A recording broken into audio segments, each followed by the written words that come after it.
The banyan tree was much more than what others could perceive. It existed before humans walked the earth and before histories were told, and it would continue to exist beyond words planted as seeds on paper. But still, it was not the first resident of the summit.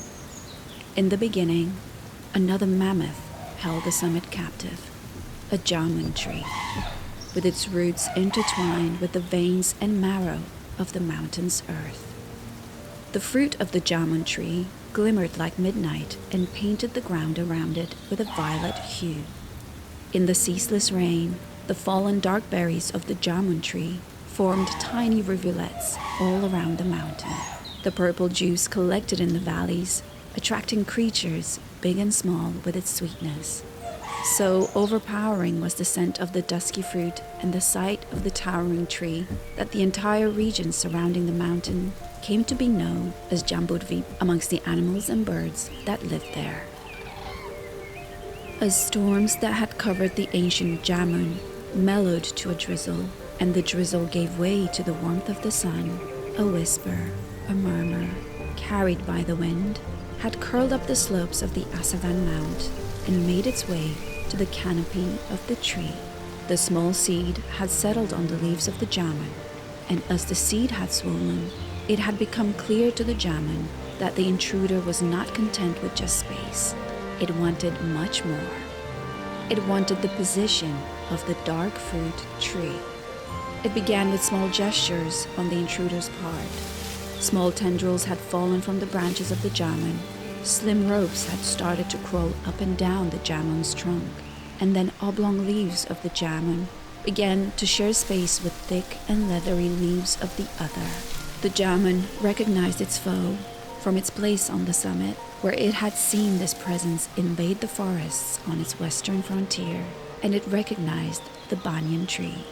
As the banyan became bolder, squeezing the jamun more tightly in its grip with every passing day, the jamun sunk its roots deeper into the mountain to survive. The mountain had valued the companionship of the jamun. They were brothers. They alone had seen the earth become whole, become earth. And with each passing day, it began to wrap jamun's roots more profoundly into its cavities, tying their fates together. Seeking light, the jamun pushed its limbs higher into the sky, and the purple-tinted storm clouds tried to aid its efforts by blowing this way and that, coaxing jamun to rise. But the banyan was patient, and its roots kept inching to cover the jamun in cruel, tightening spirals. With each turn of the banyan's coils around the jamun began to gasp for air. Its bark became a husk. It was hollow, its vitality siphoned. It cracked and groaned under the assault of its foe. The final breath of the jamun was a terrible, heart-wrenching cry that had split the mountain where the jamun's trunk had been. Many of the banyan's core branches fell into the chasm along with jamun's trunk, ensuring that the banyan would never be as mighty as its predecessor. But it is the rule of the earth to never forget and never lose anyone it bears. And thus, the jamun was not lost to time or the suffocating grip of the strangler fig.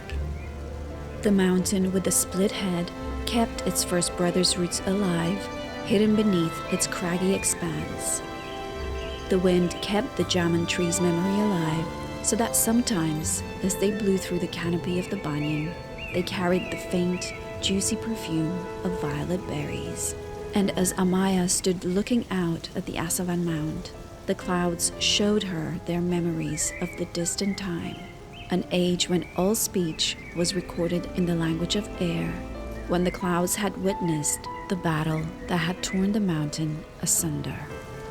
If you like this video and want to know more about the characters, legends, and geographies covered in the story, please feel free to follow the links in the description box to the Mithrasa website and other social media pages